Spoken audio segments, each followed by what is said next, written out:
오늘 두아디라 교회의 세 번째 시간을 우리가 함께 가지도록 하겠습니다. 두아디라 교회는 에베소 교회와 비교가 되었지요. 에베소 교회는 이제 첫사랑을 잃어버림으로 책망을 받았다면 두아디라 교회는 오히려 그들의 믿음과 사랑과 인내로 말미암는 섬김들이 시간이 갈수록 더 많아짐으로 칭찬을 받았습니다. 그러나 그들에게 또한 연약한 부분이 있었으니 그것은 바로 자칭 이세벨이라고 하는 자의 가르침을 받아서 교회가 가지고 있는 그 거룩함, 그 신부로서의 순결함을 점점 잃어가고 있는 것이었습니다. 그래서 불꽃 같은 눈동자를 가지신 주님께서 그 모습을 보시면서 그들에게 경고하신 것이죠. 떠나라고. 그것은 자칭 이세벨의 가르침은 결국은 악한 마귀의 깊은 것이라고, 그렇게 해서 그들로 말미암는 그 음행과 그 우상숭배는 결국 그것을 해결하지 않는 자들은 침상에 던져지는, 즉 질병으로 말미암아 여름을 당하고, 그래도 회개하지 않으면 결국은 영원한 영벌, 사망에 이르는 그런 자리에 이르게 된다고 주님이 경고를 하십니다. 이것은 회개의 기회였습니다. 하나님의 사랑의 또 다른 표현이었습니다. 하나님께서 그들에게 그리스도를 통해서 다시 한번 돌이킬 수 있는 기회, 긍휼히 여기시는 하나님의 마음, 그것을 말씀하신 것이죠. 그래서 이것을 들을 수 있는 길을 가진 자는 복된 자이죠. 그래서 우리는 그와 같은 하나님의 그 회개의 기회에 대하여 응답할 수 있는 자가 되기를 우리는 지난주에 함께 들으며 결단했습니다. 반면 이 자칭 이세벨의 가르침을 시험하여 보고 드러내어서 따르지 않는 자들이 있었습니다. 그들에게 대해서는 더 이상 내가 너희에게 요구할 것이 없다. 너희가 가지고 있는 그 믿음과 그 사랑의 수고와 그 소망의 인내를 내가 올 때까지 끝까지 붙들어라, 그렇게 말씀을 하셨습니다. 그리고 그렇게 붙든 자들, 그들이 이긴 자들인데 그 이긴 자들에게 주시는 상급에 대해서 오늘 구체적으로 말씀하고 있습니다. 이것을 오늘 우리가 함께 좀 살펴보기를 원합니다. 이기는 자들, 우리가 5월 15일 날 계시록 2장 7절 말씀을 가지고 이기는 자들에 대한 말씀을 함께 나누었습니다. 그것을 오늘 조금 더 나누기를 원합니다.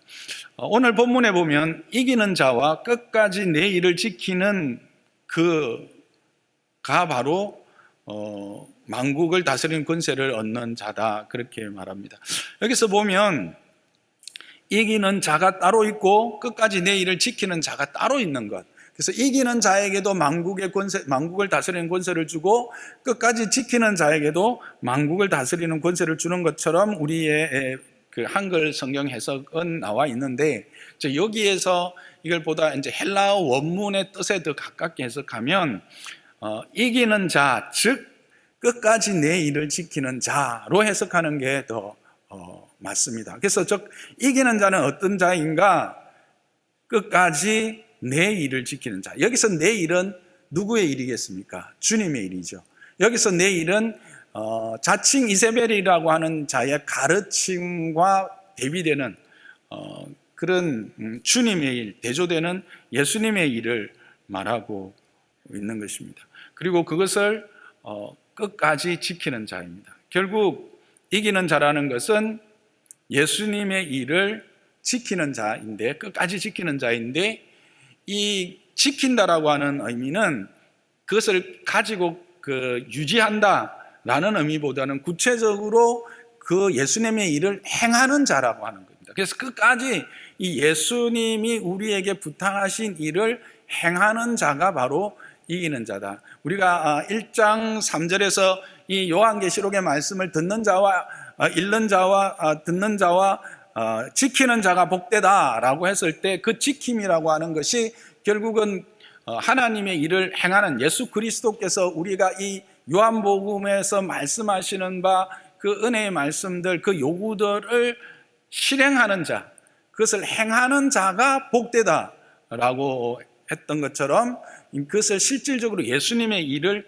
행하는 자가 복되다라는 겁니다. 그리고 그런 자 복된데 언제까지 그 일을 행해야 되느냐? 끝까지 행하는 자, 그가 복되다라고 하는 것입니다. 중간에 포기하지 않는 것이죠. 여러분, 믿음의 여정은 100m일까요? 아니면 마라톤일까요? 그렇습니다. 믿음의 여정은 100m와 같은 단거리가 아니라 마라톤입니다. 우리 가운데 100m를 달리지 못할 분은 없을 것입니다. 시간이 문제일 뿐입니다. 어떤 분은 그게 20초, 아니 1분이 걸릴 수도 있지만 100m는 달릴 수가 있습니다. 그러나 42.195km 마라톤 풀코스를 달릴 수 있는 분은 여기에 제가 보기에는 거의 없을 것 같습니다. 이게 뭘 말하는 걸까요? 끝까지 지킨다라고 하는 것은 잘 준비되어져야 된다는 것과 그 일에 정말 우리가 전심으로 준비하고 그것을 행할 수 있는 능력이 있어야 하고 지혜가 있어야 하고 용기가 있어야 된다라고 하는 사실입니다.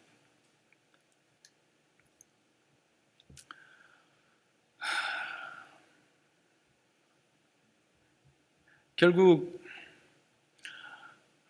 이기는 자는 예수 그리스도의 일을 내 삶의 끝까지 지켜 행하는 자, 쉬지 않고 지켜 행하는 자가 이기는 자다라고 말할 수 있을 것입니다. 이렇게 말하면 여러분 가운데 아주 기억력이 뛰어나신 분은 평소 때 목사님이 이야기했던 것하고도 좀 다르고 특히 5월 15일 날 말씀과는 조금 상반되는데 5월 15일 말씀은 결론은 우리는 이기는 자라고 했을 때 우리는 이기도록 되어 있는 자, 그리스도께서 그 십자가로 말미암아 우리를 구원하시고 우리가 그의 자녀가 되는 순간 우리는 그 하나님의 영광 안에서 그 자녀의 영광을 누림으로 말미암아 그 영광을 끝까지 감당하게 하시는, 그래서 결국 이길 수밖에 없는 자들, 그게 우리의 신분의 영광이고 그게 우리의 구원이다 라고 분명히 말씀하셨는데, 아니 그 이기는 자가 이 싸움을 싸우고 그리스도의 일을 구체적으로 끝까지 행하는 것, 그것이라면 이게 뭔가 상반된다, 상충된다 라는 생각을 하시게 될 겁니다. 그래서 이 이기는 자의 의미가 앞에는 그런 의미로만 있는데 오늘 여기에 보니까 지키는 자, 끝까지 지키는 자, 그리고 내 일을 행하여 지키는 자로 나와 있다라는 사실이죠. 그래서 결국 이것은 뭘 의미할까 했을 때 이것은 바로 성도의 견인을 설명해 주는 말씀입니다. 여러분, 그날 제가 했던 말 중에 이런 그 말도 생각이 날 겁니다. 성경이 이기는 자 중에서 충성된 자와 그렇지 않은 자로 구분하고 있다라는 사실. 이기는 자가 되었지만 우리가 그래서 이기도록 되어 있는 자이지만 이기도록 되어 있는 자 중에서 어떤 이는 충성된 자가 있고 어떤 자는 충성되지 않는 자가 있어서 신분과 자격은 동일하지만 상급은 각기 다르다. 기억나십니까? 그래서 이긴 자로서의 책임을 감당함으로 더 온전하며 부요함을 누리게 된다라고 말씀했습니다. 이게 바로 오늘 이 말하는 이기는 자의 의미에 함께 포함되는 거죠. 그래서 이 말씀을 우리는 이제 빌립보서 2장 12절, 우리가 잘 아는 말씀이죠. 함께 읽어볼까요? 빌립보서 2장 12절. 그러므로 나의 사랑하는 자들아, 너희가 나 있을 때뿐만 아니라 더욱 지금 나 없을 때에도 항상 복종하여 두렵고 떨림으로 너희의 구원을 이루라는 말씀을 우리가 여기서 실제적인 예로 찾게 되어지는 겁니다. 이 말씀을 어떤 분들은 들을 때 좀 많이 이렇게 헷갈려 한다라고, 이 강대상 단어는 아닌데 뭐라고 해야 되나? 네, 헷갈린단 말 그냥 씁시다.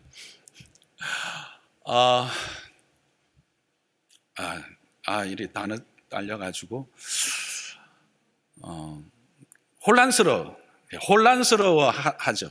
그죠? 은혜로 얻는 구원인데 두렵고 떨림으로 우리의 구원을 이루라는 것은 우리의 구원이 나의 어떤 의와 나의 어떤 행함이 영향을 미치는 것인가로 생각하고 할 수 있다라는 거예요. 근데 이 말씀은 그것이 아니죠. 우리의 앞에서 말씀드렸듯이 우리의 구원의 영광과 그 모든 것들은 변함이 없는데 그것을 더 풍성히 더 온전히 누리기 위한 하나님의 요구라고 하는 거예요. 그게 바로 오늘 말하는 바 이 끝까지 주의 일을 지키는 것입니다. 그래서 그리스도를 주로 고백하고 믿는 우리 모두는 값없이 이기는 자의 권세를 누립니다. 그렇다고 우리의 순종의 의무와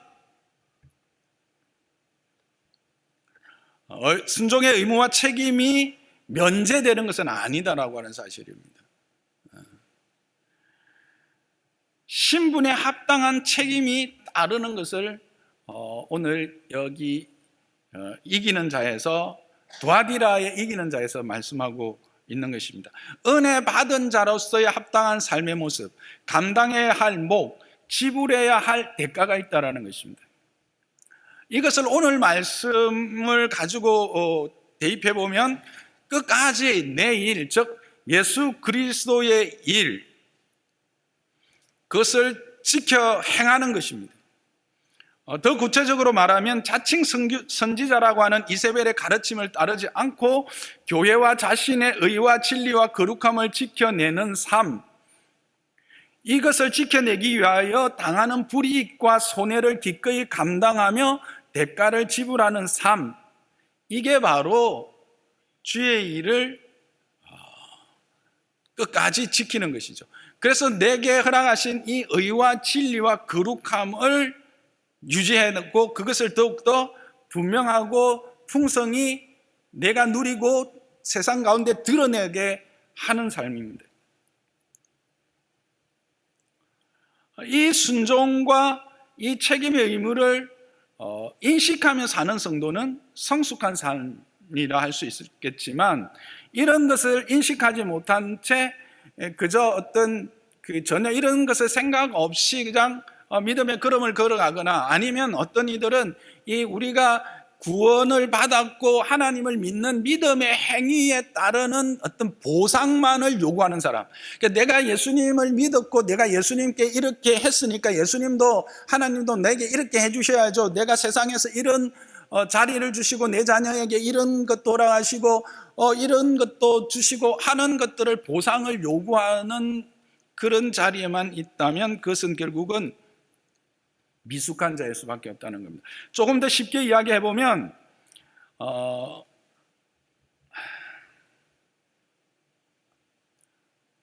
예수님 주께서 말씀하시고 권고하시는 것을 내 감정에 따라서 하고 싶은 것은 하고 싶지 않은 것은 하지 않는, 오히려 자신이 원하는 것만을 허락하여 주기를 원하며 강구하는 삶을 사는 자들은 어린 나이의 신앙을 가진 것이죠. 그러나 성숙한 신앙은 하고 싶지 않아도, 감정이 동하지 않아도 기꺼이 복종하며 행하는 것이죠. 그렇게 행할 때 그 사랑의 깊이와 넓이와 높이에 따라서 허락하시는 하나님의 은혜가 있는 거예요. 그 하나님의 성령의 열매를 우리는 맺게 되고 그것을 누리게 되어진다는 것이죠. 그런 삶들을 살아가기를 소망하고 그런 삶들을 살아가는 자, 그게 바로 어떤 자인가? 이기는 자라고 하는 것입니다.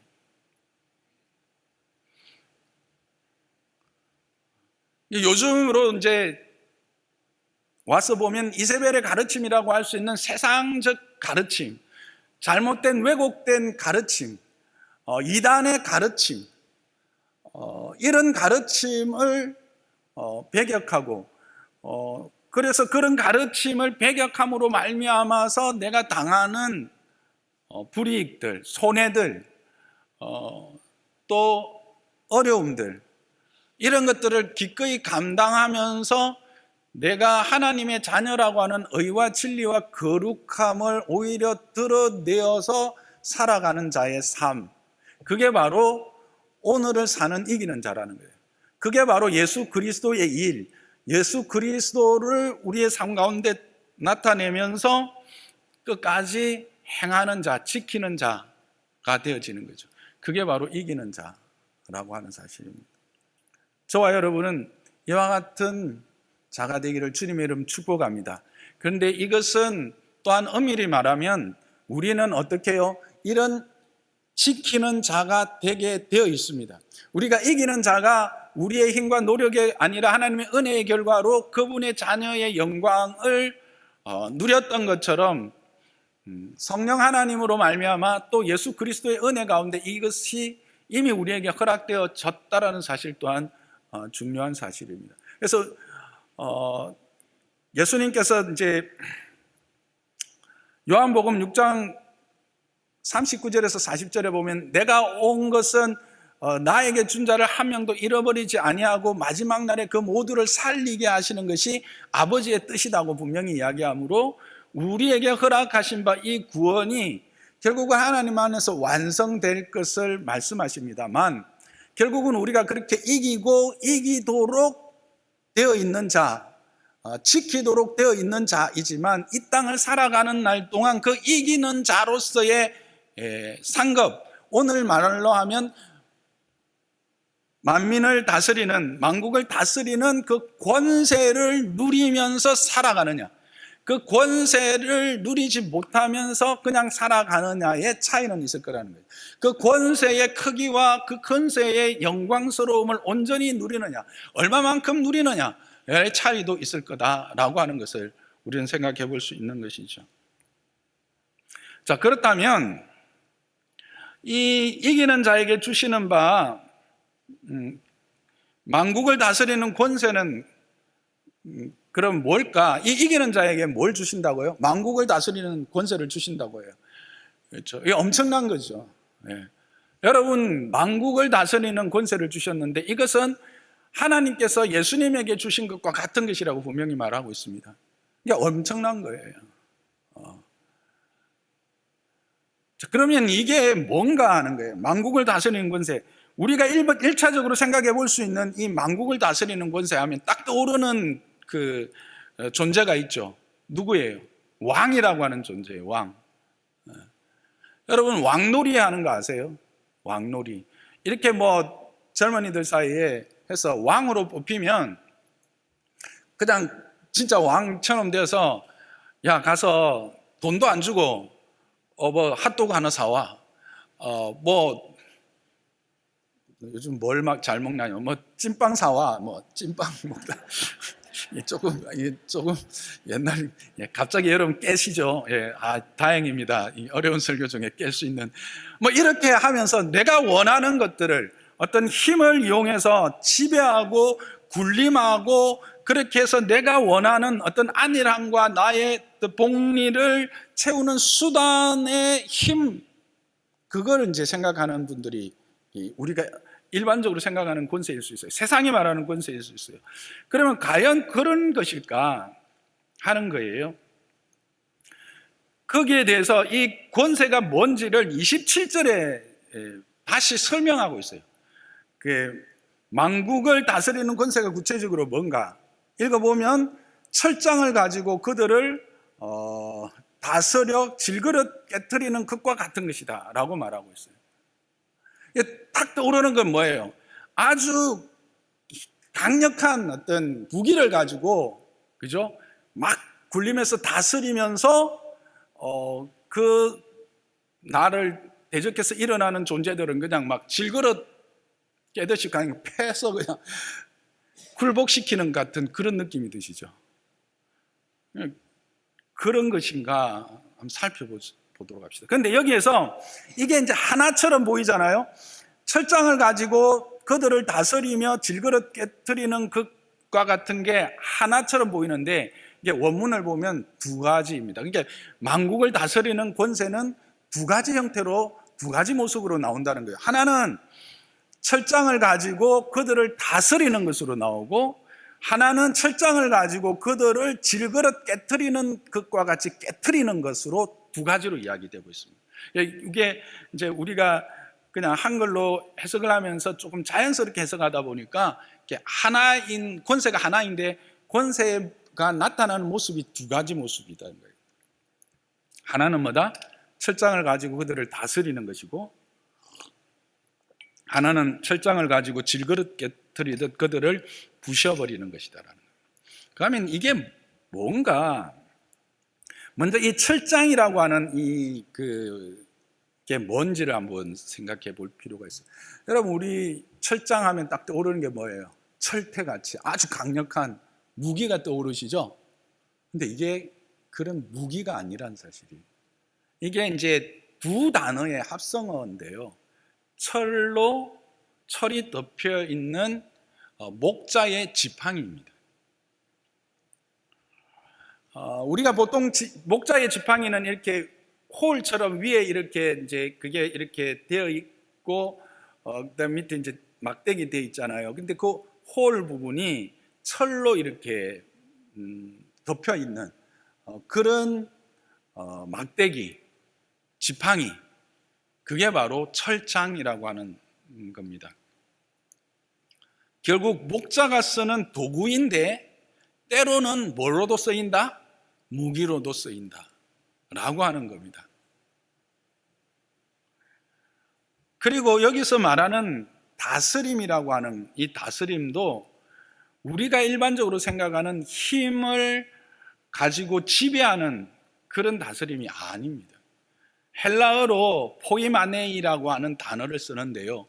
이 포이마네이라고 하는 것은 목자로서 양을 친다라고 할 때 쓰는 겁니다.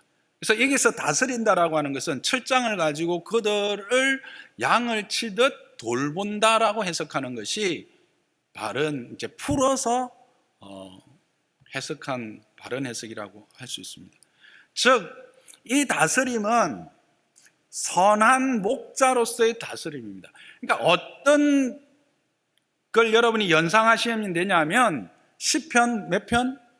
23편의 목자를 생각하시면 되는 거예요. 시편 23편에 나오는 목자의 그 다스림, 양들의 특징이 뭐예요? 공격하거나 자기를 방어할 수 있는 어떤 수단도 없으면서 극한 근시라서 앞일을 바라볼 수 없어요. 앞에가 뭐가 있는지 절벽이 있어도 모르고 가는 존재가 그들이에요. 그래서 목자가 꼭 필요한 거죠. 그래서 그들을 쉴만한 물가와 푸른 초장과 쉴만한 물가로 인도하시고, 그들이 혹 사망의 음침한 골짜기로 갈 때, 그리고 악한 짐승들이 올 때 그들을 거기서 건져내시고 물리치는 목자, 그런 목자의 돌봄, 그게 여기서 말하는 다스림이라고 하는 사실입니다. 어떠세요, 여러분? 여러분이 생각했던 다스림과 전혀 다른 다스림이죠. 그래서 우리가 예수님처럼 그렇게 연약한 자들을 바라보면서 그 연약한 자들의 필요를 채워주고, 그 연약한 자들이 악한 길로 가려고 할 때 그 길을 가지 못하도록 또 바른 길로 인도해 주는 역할이 바로 다스림인데, 이게 뭐라고요? 권세라는 겁니다. 성경이 말하는 권세가 이렇게 세상이 말하는 권세와 다른 것입니다. 세상이 말하는 권세는 군림하고, 그리고 억압하고, 그래서 내가 필요한 것들을 어떤 방법이로든지 착취를 하든지 내가 원하는 것을 내 손에 거머쥐는 것, 그런 힘을 소유하는 것, 그리고 그 힘을 과시하는 것, 그 힘을 행사하는 것, 할 수 있는 것, 그런 것을 권세라고 하죠. 근데 성경이 말하는 권세는 그게 아니라는 거예요. 성경의 권세는 예수님처럼 길을 잃고 어디로 가야 될지 모르며 아무런 스스로 생존할 수 있는 능력이 없는 자들을 돌아보고 필요를 채워주며 그들을 의로운 길로 인도하여 주는 것, 그게 바로 만국을 다스리는 권세라는 거예요. 예수님이 말씀하셨죠. 인자가 온 것은 섬김을 받으려 함이 아니라 도리어 섬기려 하고 많은 사람들을 위하여 대속물로 주려 함이다 말씀하셨어요. 그런데 이것이 하늘에서 큰 자입니다.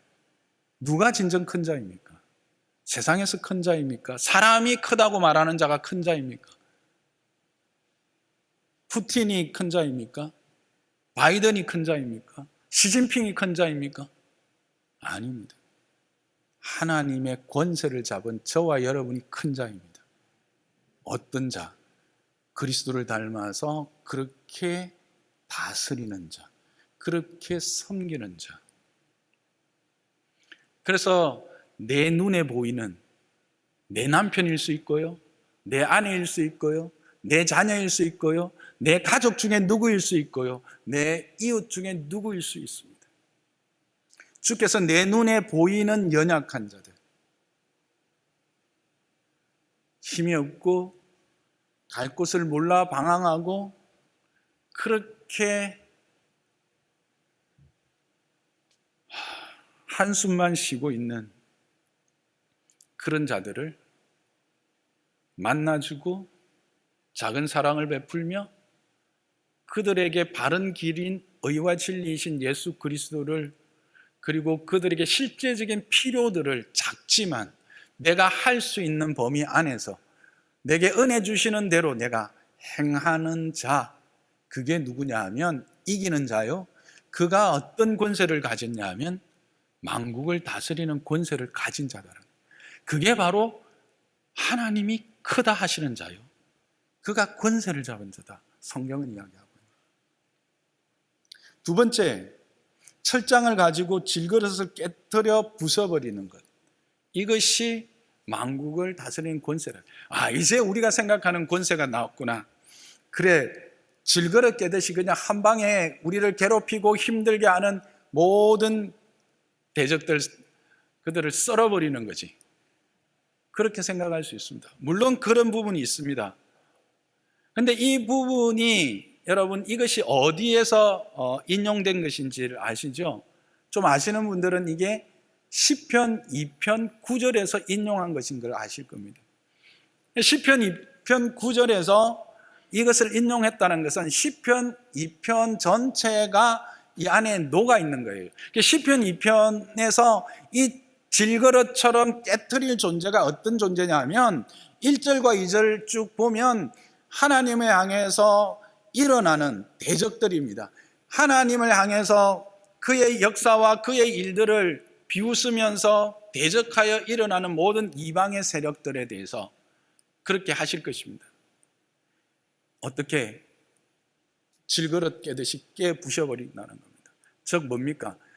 하나님의 일에 대적하는 모든 세력들을 이야기합니다. 어디서부터 시작되는 악의 세력일까요? 사단의 모든 깊은 곳에 있는 세력들입니다.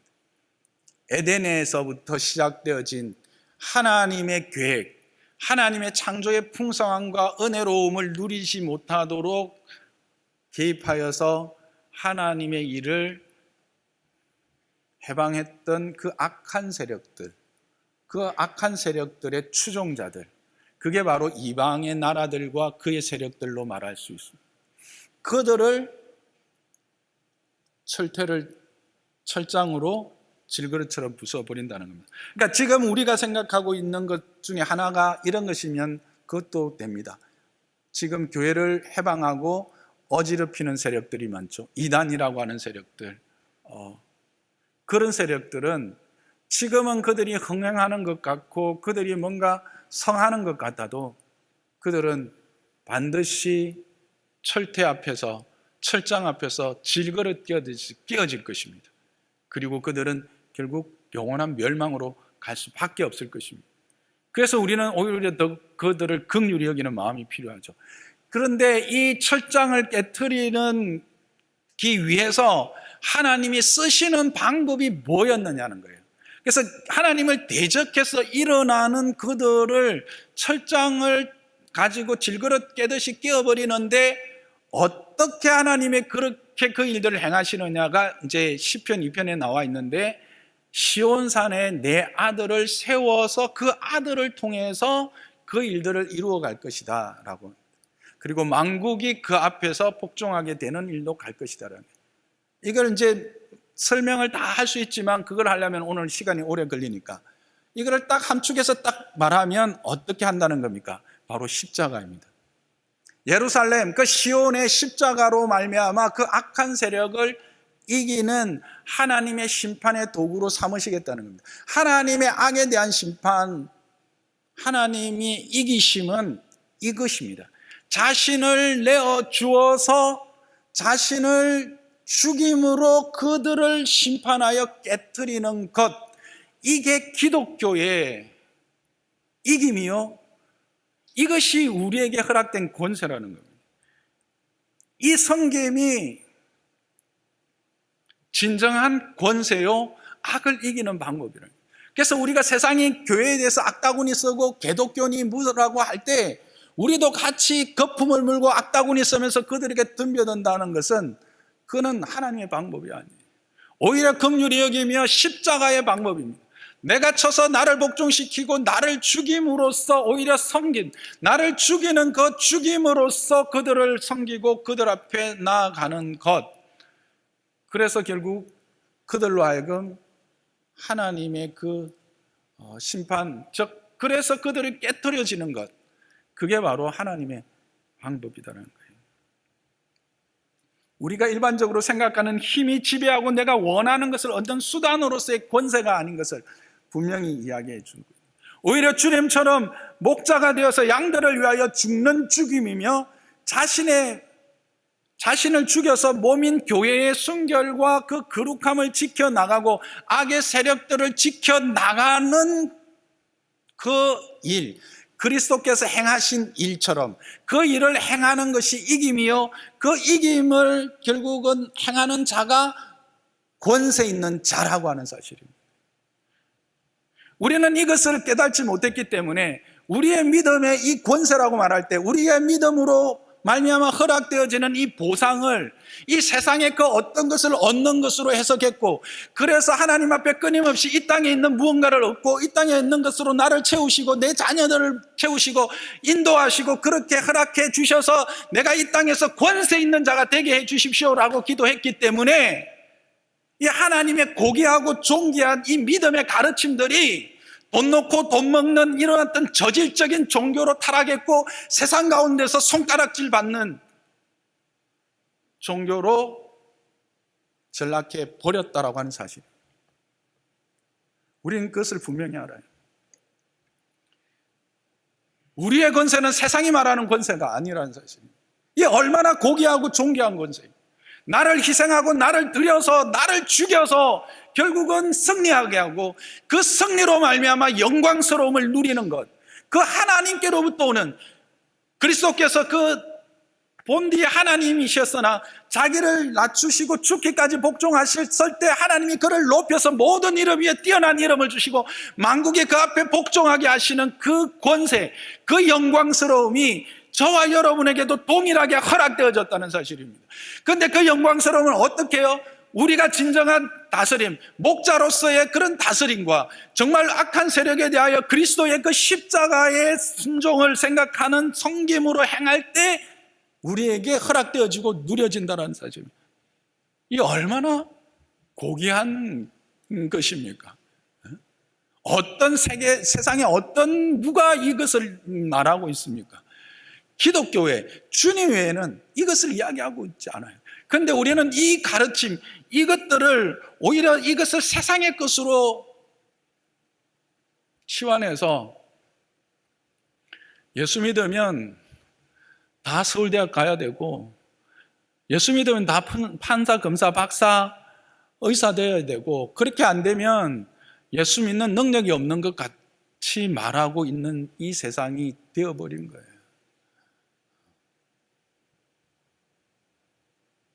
그래서 세상은 우리를 전혀 두려워하지 않아요.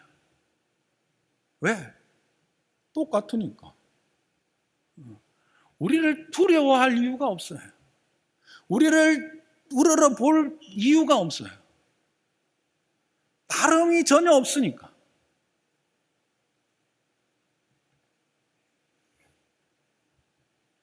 여러분,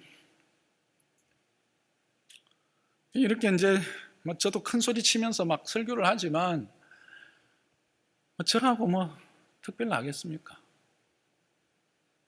이 설교를 하면서도 늘 부끄럽죠. 그래도 설교를 할 수밖에 없는 것은 하나님께서 저를 이곳에 세우셨고 이 말씀을 깨닫게 하시고 이렇게 전거할 수 있는 자로 세우셨다라는 것 때문에 그런 겁니다. 제가 완전하고 완벽해서 여러분들에게 이것을 전하는 것이 아닙니다. 저도 동일한 이 말씀 앞에 서 있는 연약한 어린 양입니다. 그러나 그럼에도 불구하고 우리는 이 말씀을 정말 깊이 새겨야 합니다. 하나님의 그 거룩하고 존귀하고 고귀함이 훼손되어지고 있다라고 하는 이 사실은 우리는 분명히 알고 깊이 한번 생각하고 나를 비추어 봐야 할 겁니다. 내가 지금까지 이기는 자로서의 그 허락하신 그 권세라는 것을 나는 어떻게 생각하고 어떻게 그것을 하나님 앞에 요구했던가 하는 겁니다. 오히려 이렇게 보면 우리는 은혜가 아니면 살 수 없다는 것을 다시 한번 고백하는 거죠. 왜? 이게 우리가 할 수 있는 영역이 아니잖아요. 이렇게 할 수 있는 자가 누가 있겠어요? 누가 예수님처럼 그렇게 살아갈 수 있겠어요? 그래서 여기 뒤에 나오는 거 보면 이것은 앞에도 잠시 말씀드렸듯이 아버지께서 내게 주신 것이고 내가 받은 것이다 라고 말하고 그 이후에 내가 너희에게 새벽별을 준다고 그랬어요. 이 새벽별을 주신다라고 하는 것도 다른 말로 쓴 거예요. 뭘 쓴 거냐면 예수님 자신을 우리에게 주신다라고 하는 거예요. 이게 이제 구체적으로 신약 이제 계시록 22장 16절에 보면 곧 광명한 새벽별이라 하시면서 자기를 소개하셨던 것이기도 하고, 민수기 보면 즉 발람의 예언 있죠. 발람의 예언에 보면 그 메시아 예언을 하지 않습니까? 그때 한 별과 한 규를 이야기하고 있어요. 민수기 24장 16절에 19절 이제 보면, 그래서 미리 이미 이제 이야기하셨던 것들을 지금 이제 다시 말씀하시는 거예요. 이게 뭘까요? 강조죠, 강조. 그래서 앞에는 이걸 이제 풀어서 그 만국의 권세, 만국을 다스리는 권세는 결국 내가 행했던 그 섬김들, 내가 행했던 그런 그 은혜의 베품들, 그것이라면 그것이 다시 함축적으로 말하면 바로 내가 너희에게 들어가는 것이다, 나를 너희에게 주는 것이다 라고 말하는 것을 표현한 것이 이제 새벽별을 주는 것이다, 그렇게 되어 있습니다. 그러니까 강조의 의미로 볼 수가 있고요. 해석은 우리가 앞에서 충분히 한 것이죠.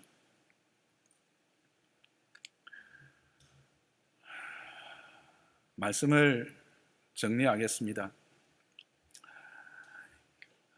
우리는 그리스도를 주로 고백하고 믿는 믿음으로 이기는 자의 권세를 얻었습니다. 그리고 그 이기는 자는 만국을 다스리는 권세를 가지고 있습니다. 그 권세는 결국 예수 그리스도의 일을 끝까지, 내게 허락하시는 이 땅에서의 삶들의 그 시간들까지 끝까지 행하는 것입니다. 구체적인 의와 진리와 거룩함을 이루어가는 것이요, 그 의와 진리와 거룩함을 이루어가기 위해서 믿음의 역사와 사랑의 수고와 그 그리스도 안에서의 소망의 인내를 붙들며 가는 것입니다. 그런데 이것을 끝까지 행하게 하기 위해서는 우리의 하나님의 은혜가 필요한 것을 우리는 기억해야 합니다. 그래서 하나님 앞에 늘 엎드려야 하죠. 그리고 이것의 구체적인 모습은 어떻게 나타나느냐 하면 철장을 가지고 다스리는 모습과 철장을 가지고 질그릇을 깨는 모습으로 나타나는 거예요. 다스림은 바로 선한 목자의 다스림, 연약한 자들, 양과 같은 자들, 도움이 필요한 자들을 실만한 물가와 푸른 초장으로 인도하는, 그들의 작은 필요라도 내가 할 수 있는 범위 안에서 베풀며 허락하고 나누는 것으로, 그리고 그들에게 악한 자들의 악한 꾀에 대하여는 분명하게 이야기하고 그것을 막고 물리치는 것으로, 그것이 나에게도 또 나의 가장 가까이 있는 누군가에게 동일하게 그렇게 행하는, 다른 말로 하면 그리스도의 삶을 살아가는 작은 예수가 되어지는 것, 그게 바로 이기는 자의 삶이요, 그렇게 살아가는 것이 바로 만국을 다스리는 권세를 가지는 것이다. 이게 권세가 되는 이유는 하나님이 그것의 권세라 말씀하셨고 하나님이 높이시기 때문에 그런 것입니다.